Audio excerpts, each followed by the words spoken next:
have you finished your classroom management plan? Because having the ideas kind of roll around in your mind as I think I'll do that, or I think this is how I would respond to X, Y, or Z situation is one thing. But when you're dealing with the chaos of the situation, if you let your guard down, or if you're feeling like your guard has to be up all the time, that trying to keep all of those ideas in your brain at once can be really a struggle. And so having a classroom management plan that has been no classroom management plan is ever completely done because we always revise and we always improve, but has been written out, has been detailed, has been worked through as far as what you think you should do, how to improve it later with what we term ISTE, which is identify solution. I don't remember the acronym. We have too many acronyms as teachers. But that would be something that I would highly recommend. If you have not finished it, I'm going to put the link in there to Classroom Management 101, which is where you would have the link to your classroom management plan if you've started that, and then work through the system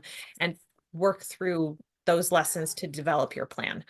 So that's big overview idea. What's your thought? I'm just going to jump in on why that's so important because it can feel like that just sounds like a bunch of extra busy work. Mm, And this is, for me, the underlying value of why it's important to do that. Not busy work, front loading work. mhm. I've heard it said, and I can't remember the exact number, so I'm going to make one up.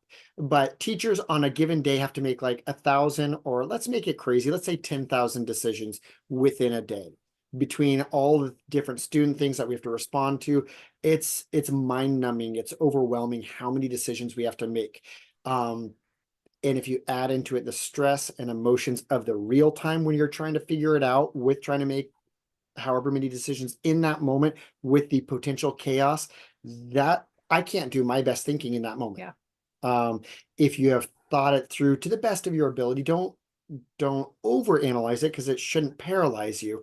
But if you have that good guideline that it feels almost outside of you because you've already figured it out, then it's just like, all right, what was I going to do in this place? You're not making the decision, you are referring back to a decision you've already made. You have the plan, now it's just executing it.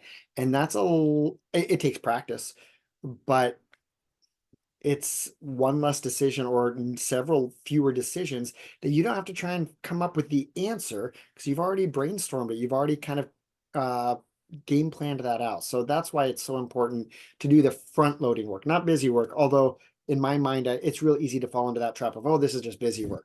No, if you're doing it seriously and carefully, it's front loaded work and it will pay dividends on the back end. For sure.